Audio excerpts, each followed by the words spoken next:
All right, Skipper. The Friedman's ready. We're gonna pick it up. We're outside of EMS. Are you excited to get the Friedman back for more testing? Sure am, little buddy. All right.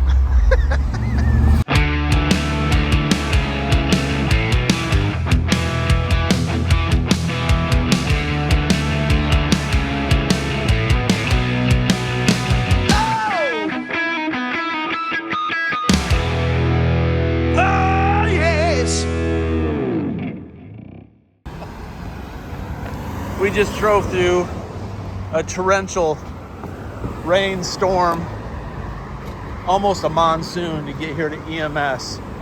The forces of nature have worked against us every step of the way to get this Friedman back home, but it's about to happen. There it is.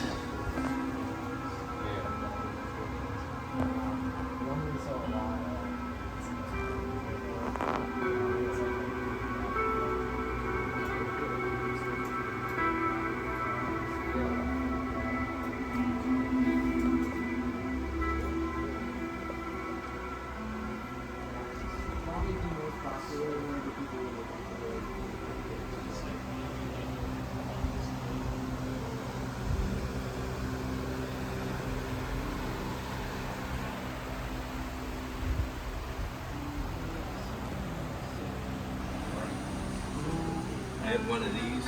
I think mine was a little bigger case in the basement on 100. But basically this era.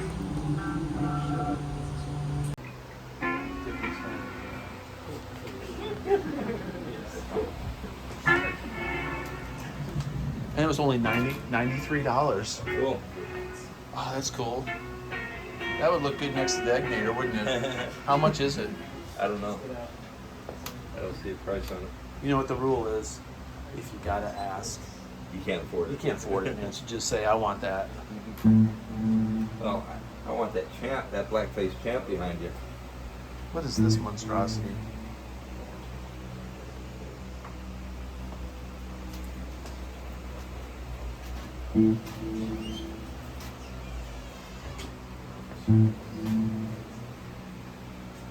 Look at this Shaw.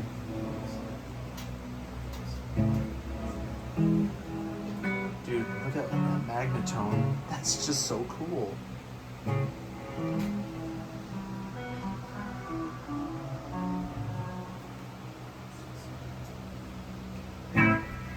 This is a little bit more true to the Beatles Yeah, in the black.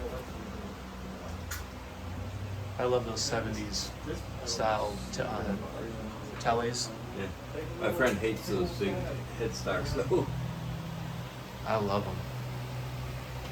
Oh, that friend I told you about years ago, that Roland Jazz Forest 120 on the bottom, that's what he traded for 59 on basement 412 or 410.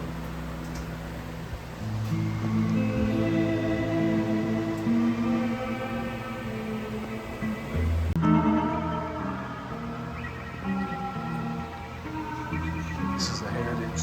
Yeah. From the Michigan Gibson plant. Yep. Epic. Got the tree of life on the headstock there. It's heavy. It's neat.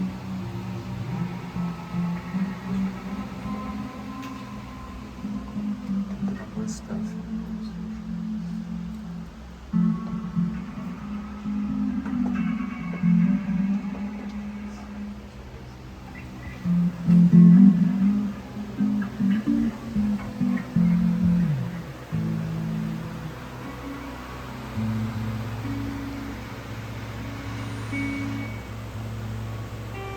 They already have U8 Ruby. What is I it? need to read these. So there's Universal Audio's Ruby, that's the Ones. AC30 play stop and then amp in a box. And foot pedal.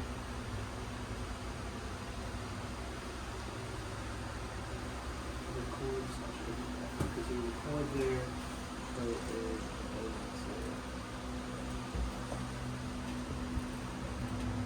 and there's all kinds of echoes too.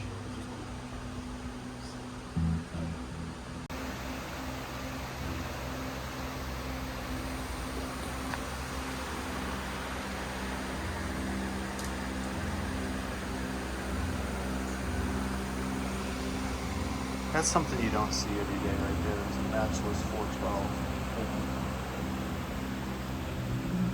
In all honesty, it's a pretty rare find. If there was a matchless head on top of that, that would be even more impressive.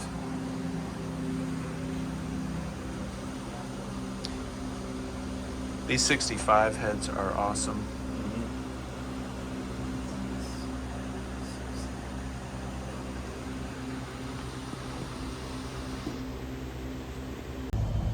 All right, Skip, we got her. Gonna take her home, test it out.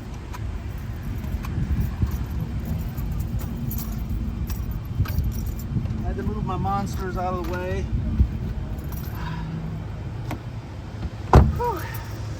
Well, that was a long wait for science, but we got it back, so let's get it home and see what we got.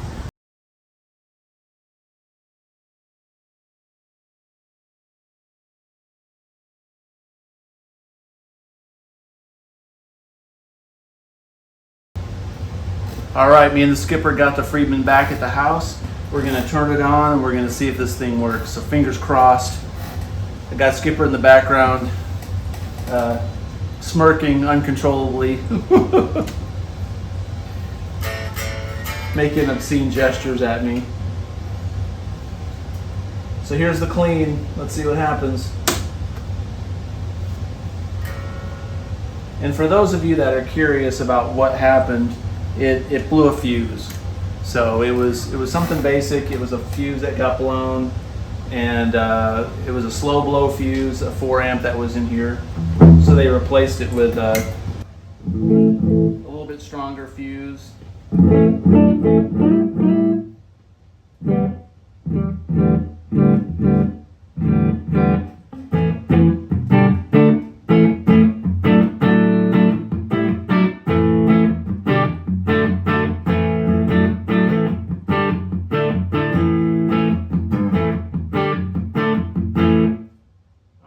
Channel sounds good. This channel's just got treble and bass over here on the right side.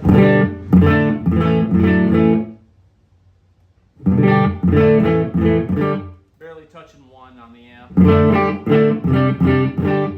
Alright, let's go over to the crunch channel. We'll do crunch and then some heavy gain. We are not going to dime this thing tonight.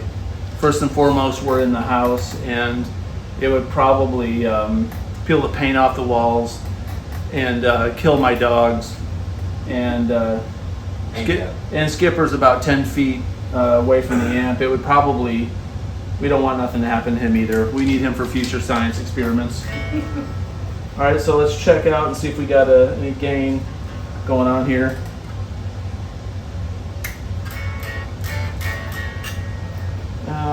Let's see. I don't have my glasses on, so I can't see what I'm doing.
Sounds great. So I got the fuse replaced, and for preventive maintenance, I wound up getting 2 caps replaced. The caps were $8 each, so I paid $16 in caps, $2 for a fuse, and 3/4 of an hour of labor was $68.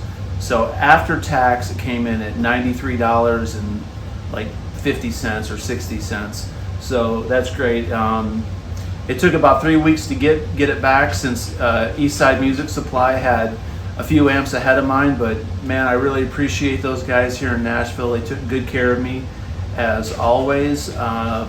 Fair pricing, really good guys. They know what they're doing, and I got my Friedman back. So hopefully in the next week or so we'll have another experiment for science. Until next time, peace out.